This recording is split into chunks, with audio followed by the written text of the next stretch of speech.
Hey, what's up? Well, long time no video, and I would like to say that I am so glad to be in our new house. And you know what? It's already December 20th. Oh my goodness. Oh my gosh, less than 5 days until Christmas. And we got here, well, almost a week ago. Not going to tell you the exact date, but it's goodbye, Texas. And it is so nice to finally be at my house where I have my piano set up. See, we didn't have room for my piano at the apartment.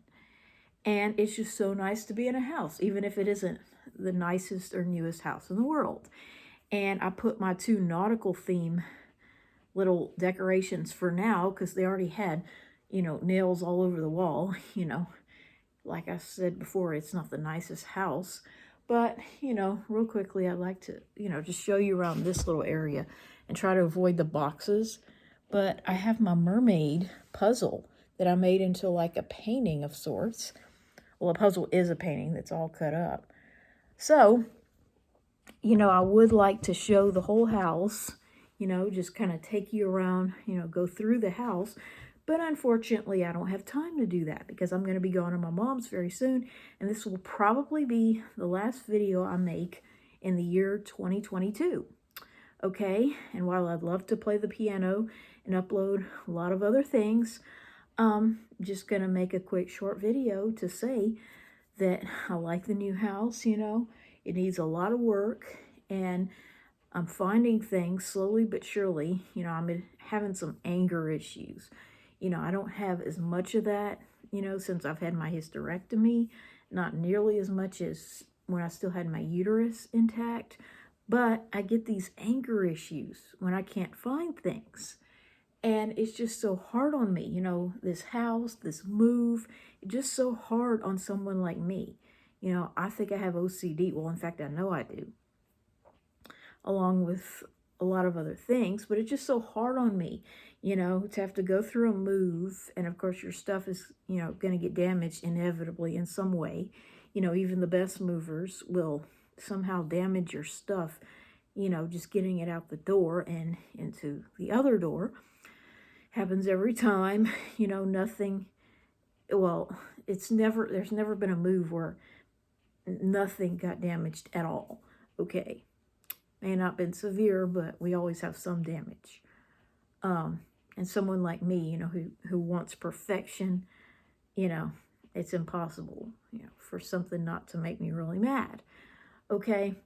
And it's just so hard to live in a house where the previous inhabitants, the people who lived here before us, were nothing like my mom and nothing like me.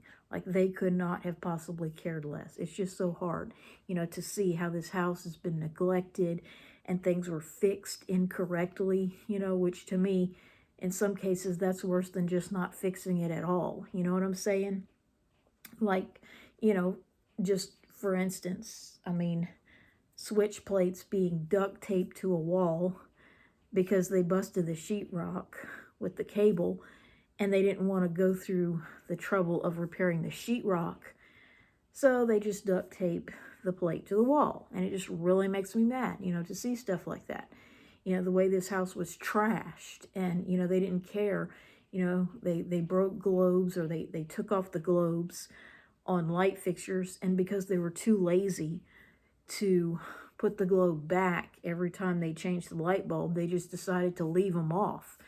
And as a result, we have a bunch of naked light bulbs, and we're having to find a way to get a globe that fits the light fixture. And it just really makes me mad, just the amount of work. I feel resentment or hatred toward the people who lived here. And actually, it's an old lady that died, so for all I know, her ghost might be in this room watching this video as it's being made. It's just, I feel so angry, as I'm, having to put forth so much effort. Like, I'm sweating like a damn man in here, even though it's cold, and they're expecting a hard freeze, which is a wonderful thing. On Friday, I hope we have a nice cold Christmas this year instead of a hot Christmas. But that's the way the weather is. You know, one day it's hot, the next day it's cold. They just can't decide what it wants to be. Um, so, you know, I'm happy about the house, but as I've stated before, I mean, my dad is not the right kind of man to have with me. You know, he's not a real man, you know, that takes pride in fixing things. And, you know, he would live in a barn if they had a TV and a computer hooked up in there. You know what I'm saying? He literally does not give a crap about his surroundings or, you know, anything. You know, all he cares about is the screen in his face at the moment. And just so hard to live with someone like that. And, you know, because I would want perfection. You know, my mom really wants perfection. But yet, the people who lived here were obviously not perfectionists in any way. You know, once the house got older, it's almost like I don't know for sure, but it looks like it's been through 40 years of hell. You know, it was built around 1980, and while they may have cared about it in the beginning, it just looks like, at least for, you know, the past few decades or so, it's just been neglected. You know, like all the lady cared about was her stupid grandkids and her stupid pets and just everything but this house, you know. And out of all her kids, it's like not a one of them cared about this house or fixing it right. You know what I'm saying? So it's just very frustrating, you know, to have to like pick up the pieces, or you know what I'm saying, like have to make sense of this house and figure out what can we do to improve it, you know, what is beyond our means, you know. And it's just so hard because I have a father who wants to force me to accept things that are subpar, you know, and my mom is at the other end of the spectrum, which has a lot to do with why they're not together anymore. But it just really makes me mad because it's like I don't have an advocate, you know, I don't have someone in my life who could help me out with such things. You know what I'm saying?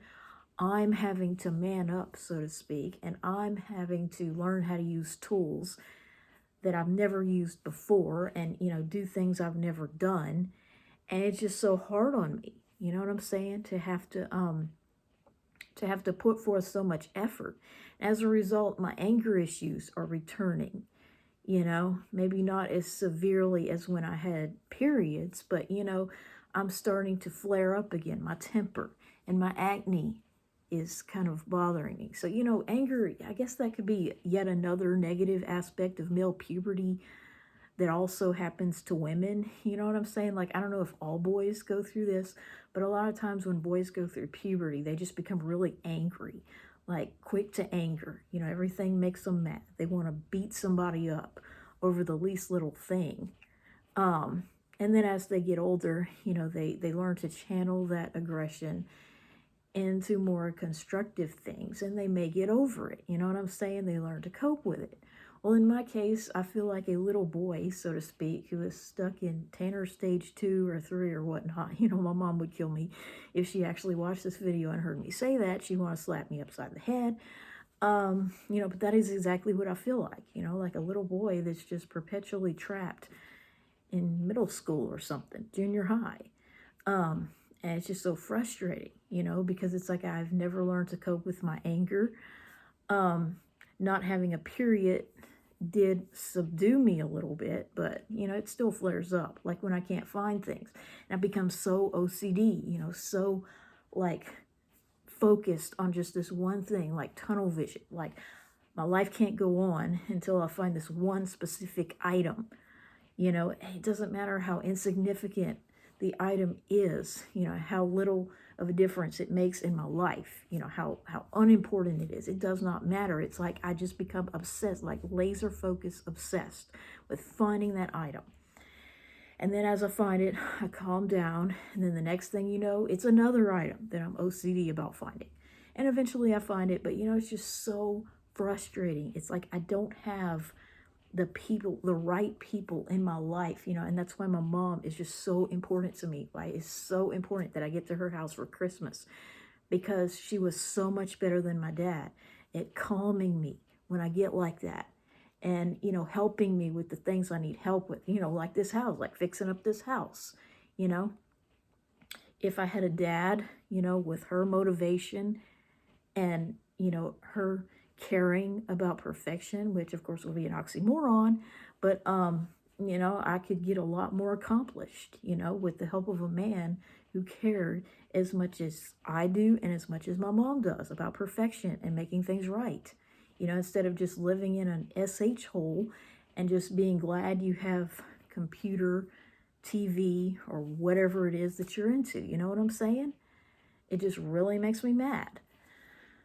So, I've had to replace, like, oh my gosh, if I made a list of everything that I have replaced in this house thus far and everything that I have done, like, I think I would fill a page, literally. Like, I have never done so much work in all my life, and that's why my cuticles are bleeding, and if I had a manicure, it would look terrible, and that's why I'm waiting until I go to my mom's house for her to paint my nails, because I can't be a lady, so to speak. I can't enjoy, just being of the fairer sex, and just sitting back and enjoying life, enjoying my beautiful surroundings. No, I've got to roll up my sleeves and do the work of a man, the work that a man should be doing but isn't. Okay, so yeah, my dad's going to work a few more months in Texas, but for me, it's goodbye, Texas. And I get to spend these few months and hopefully the rest of my life, or many, many more years, at this house.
It's been a while since I've played.